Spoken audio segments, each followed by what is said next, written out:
Dobro večer. Danas ću vam pokazati kako ide muzika. Vidite. Prvi korak. Stavite ovako. Onda uradite, naprimjer, ovako sa ovom. Ili možete ovako stavite. Vidite. Ovako. Onda stavite ovdje i vučete sa ovom. I posle toga kad uradite to, tako izgleda. Onda kad pređete na tu, ravnoteža je bitno. Ovako da napadaš. Prvo staviš ovdje, padaš nekad ovdje, ovako. I onda uradiš samo ovako. Pazi, približi ovako. Ovako, znači. Uradiš. Kako kad uradiš. Tako nešto radite. I sad, to pređete na ovo. Opet vučete i držite balans i opet tako. Da pusti pesmu. I, ovako. I ovako.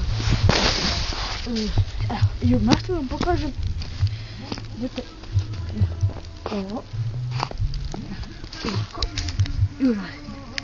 Pazi, ovako, povučite ovamo, kako držite ovo ovako, ovo ovako stavite, ovo prekrenete. Sada ovo goremo, onda to izgleda ovako. Kad radite po cijelim putem, vidite ovo nogu stavite, ili ovu nogu stavite tu kojom prvo počinite, ovo gurate ovamo, onda prokrenete ovo ovako. I mogu da vam pokažem uz pesmu, da kamera vam pusti pesmu.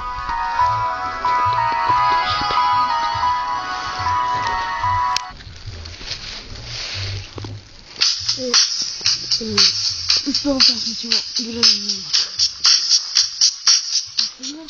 Onda vam broj pusti.